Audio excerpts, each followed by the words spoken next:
nama aku Ibnu Baihaqi. Nama aku Salma Faiza. Dan sekarang kita mau menceritakan tentang kegagalan kita dan bagaimana kita belajar dari itu. Kejadian buruk atau yang orang paling sering bilang disebut masalah. Siapa sih orang yang gak pernah ngalamin yang namanya masalah? Yang namanya hidup pasti ada masalah. Bahkan ada orang yang hidupnya hari-hari dipenuhi masalah. Seperti orang lain juga, pastinya saya pernah ngalamin yang namanya masalah. Masalah itu ada banyak jenisnya ya. Kayak mungkin ditinggal orang yang terdekat ataupun kegagalan. Nah, yang pernah saya alami itu kegagalan.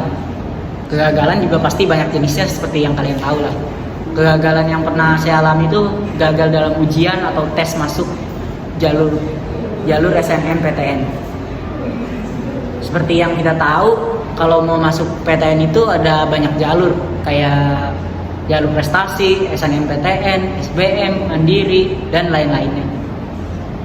Nah, sebelum saya ikut tes SBM, pastinya saya masuk jalur SNM dulu. Ya nggak semuanya juga sih. Ada beberapa orang yang nggak dapat kuota SNM itu. Tapi seperti yang saya bilang sebelumnya, saya gagal jalur SNM itu. Pastinya saya frustasi ya, karena namanya juga kegagalan. Tapi karena itu juga saya jadi tahu mana kekurangan saya dan saya belajar ulang buat SBMPTN supaya saya bisa berhasil di situ. Karena mungkin udah namanya darurat gitu ya, kayak udah jalur satu-satunya, saya belajar lagi dan hasilnya memuaskan gitu ya.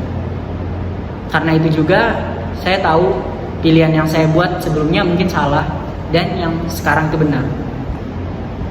Sama seperti Ibnu tadi, aku juga melalui hal buruk. Tepatnya itu setahun yang lalu. Setahun yang lalu itu aku pernah gagal SNM. Dan kata orang-orang SNM itu untung-untungan. Jadi aku mencoba untuk mengikhlaskannya walaupun sakit. Lalu setelah itu aku mencoba untuk ikut UTBK dan aku gagal lagi. Mungkin karena kurang persiapan dan belum rezeki juga. Jadi aku gagal. Terus akhirnya aku dihadapkan dengan dua pilihan, yaitu masuk ke PTS atau gap year. Tapi aku malah milih gap year. Kalian pasti tahu kan, gap year itu kalau kata orang-orang itu berat banget. Dan gap year itu nggak enak karena kita tuh merasa kayak tertinggal gitu gap year. Tapi aku malah ngambil pilihan yang gap year. Dan setelah aku laluin, ternyata gap year itu nggak seburuk itu. Pas gap year, aku itu jadi bisa ngelakuin apa hal-hal yang aku suka.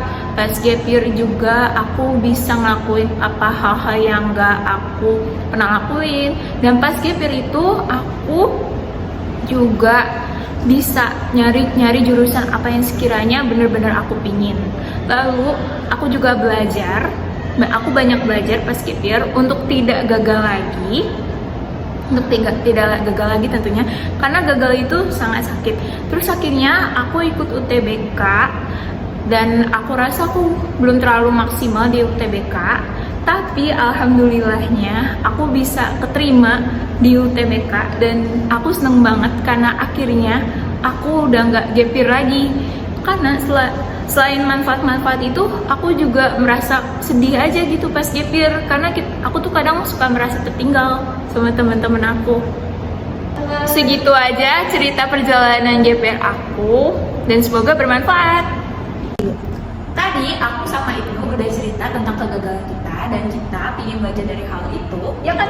Iya, itu dia.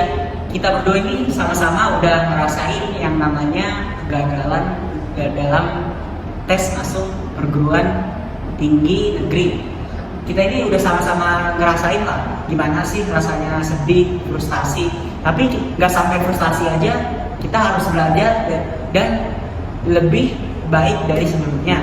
Kita berusaha melihat apa sih yang salah dari yang sebelumnya.